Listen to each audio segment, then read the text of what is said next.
Start.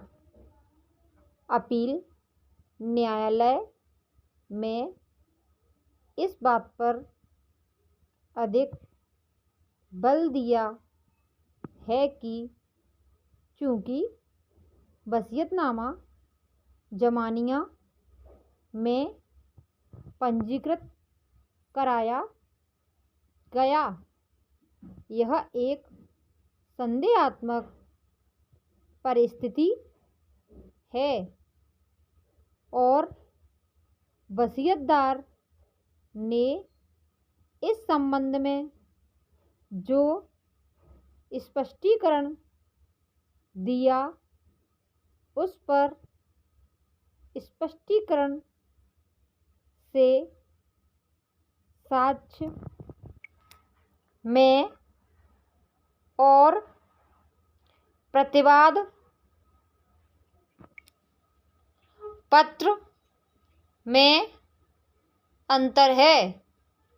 Registration अधिनियम 1908 धारा 29 के अंतर्गत वसीयत राज्य में कहीं भी पंजीकरण कराया जा सकता है। उक्त व्यवस्था के अनुसार चूँकि परिसिद्धन उत्तर प्रदेश में रहते थे और विवादित संपत्ति भी उत्तर प्रदेश में थी, इसलिए बक्सर जो बिहार में है वहाँ पर वसीयतनामा पंजीकृत नहीं कराया जा सकता था, अपितु उत्तर प्रदेश के किसी भी स्थान पर पंजीकृत कराया जा सकता था।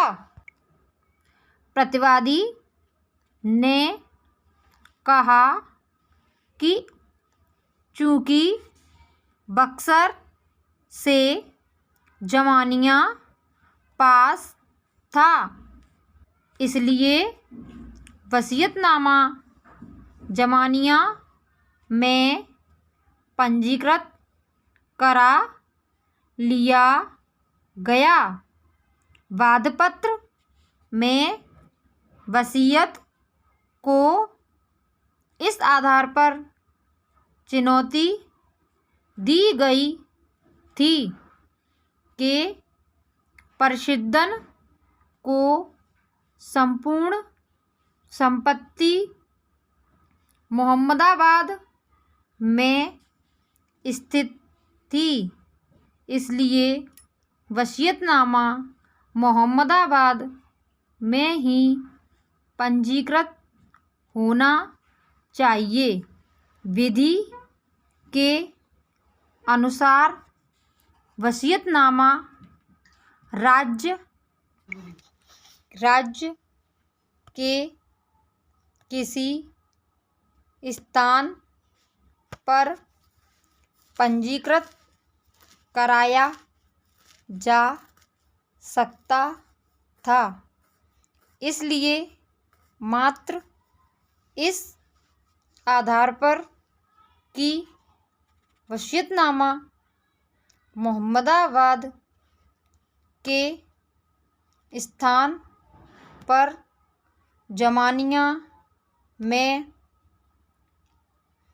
पंजीकृत कराया गया, कोई संदेहात्मक परिस्थिति उत्पन्न नहीं करता है और इस आधार पर वसीयतनामे को संदेहात्मक परिस्थिति में निष्पादित किया हुआ कहना विधि के विपरीत है।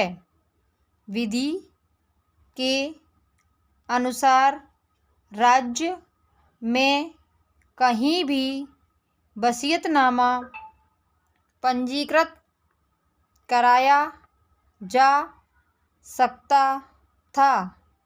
अपील न्यायालय ने अपने निर्णय में यह भी लिखा कि वसीयतनामा के गवाह अंबिका प्रसाद परिसिद्धन को जानते नहीं थे और बद्रीनारायण के कहने से परिसिद्धन की शिनाख्त उन्होंने की है। यह तथ्य भी अपील न्यायालय ने साक्ष्य के विपरीत लिखा है।